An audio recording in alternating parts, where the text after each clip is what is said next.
Masih bersama saya Listia Widya, berikut kembali kami sampaikan berita Mataram hari ini. Urus SKCK, ratusan warga di Mataram rela mengantri berjam-jam. Petugas menambah waktu pelayanan agar warga terlayani.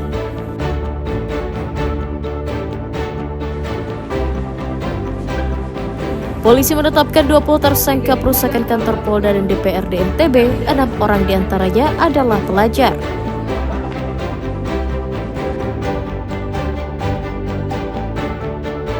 Gas LPG langka dan diprotes warga. Pemda gelar sidak ke sejumlah agen dan pengecer di Lombok Barat.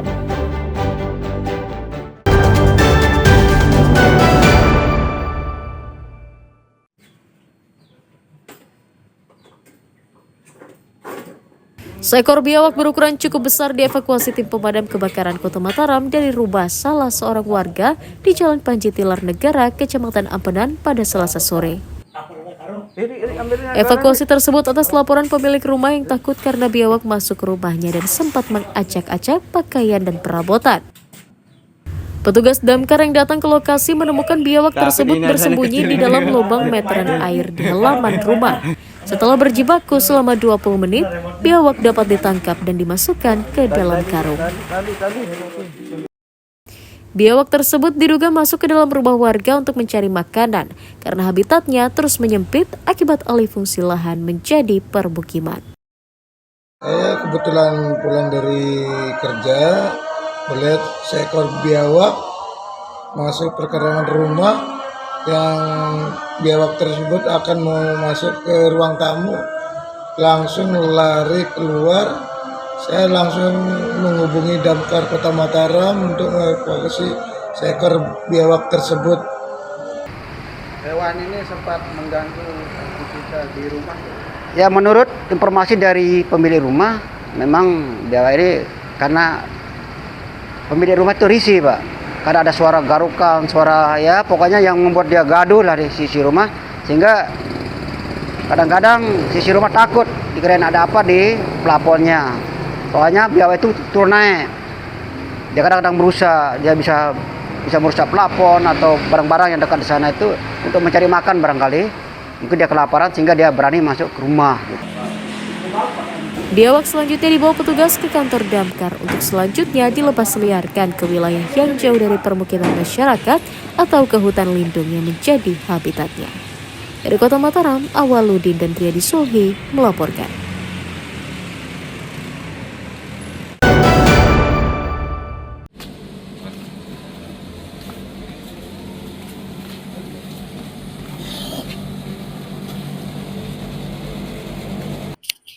Dua pria berinisial CI 34 tahun dan HI 47 tahun asal Kelurahan Monco, Kecamatan Selaparang diringkus Satuan Reserse Narkoba Polresta Mataram karena diduga mengedarkan narkotika di lingkungan tempat tinggalnya.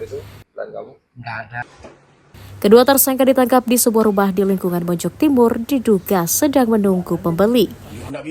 Dari tangannya, polisi menyita sabu-sabu seberat 5,40 gram, alat konsumsi dan ponsel sebagai barang bukti kejahatan. Penangkapan tersangka dilakukan atas laporan masyarakat yang curiga karena kerap melihat keduanya menerima tamu asing di rumahnya yang diduga akan bertransaksi narkoba. CI dan H ini memang sudah lama kita incar, jadi dan dapat kita temukan pada saat giat penggerbekan, jadi penangkapan. Jadi BB Cahyadi Irawani, yaitu ada uang tunai Rp1.085, satu bendel plastik, satu buah plastik klip berisi kristal bening diduga sabu, satu buah plastik klip berisi kristal diduga sabu juga.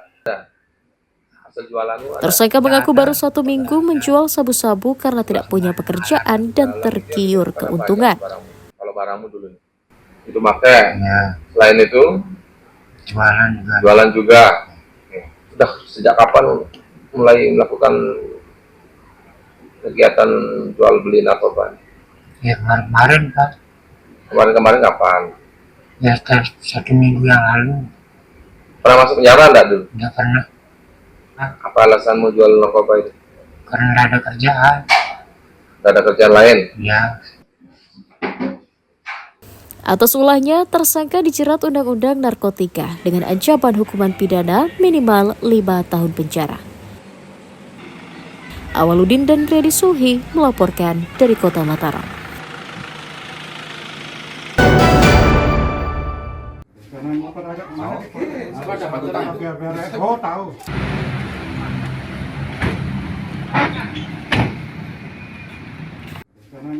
Seorang pria bernama Roman Syah diringkus polisi dari Satuan Unit Reserse Kriminal Polsek Mataram karena diduga mencuri sejumlah tas bermerek di sebuah toko aksesoris di Jalan Pariwisata, Kelurahan Pejanggi.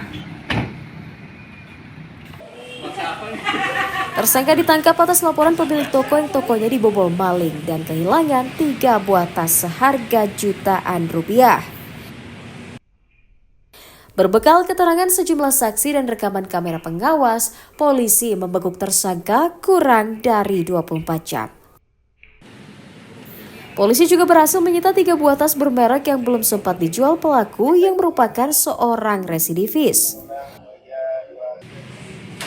Tersangka masuk ke toko dengan mencongkel jendela menggunakan obeng, kemudian mencuri tas yang terpajang di etalase. Yang mana pelaku masuk ke dalam kantor melalui jendela lantai 2 dengan cara mencongkel jendela dengan menggunakan sebuah obeng, kemudian masuk ke dalam ruko dan mengambil 3 buah tas milik korban yang ditaruh di dalam lemari. Atas kejadian ini korban mengalami kerugian 35 juta rupiah. Tersangka mengaku nekat mencuri karena terdesak kebutuhan ekonomi keluarga. Nyongkel jendela. Ke jendela itu lantai 2, bagaimana cara kamu naik? Ya, ada kanopi. Manjat kanopi, langsung nyongkel jendela. Setelah nyongkel jendela langsung masuk. Tidak tahu tas ini kalau tas bermerek dan mahal.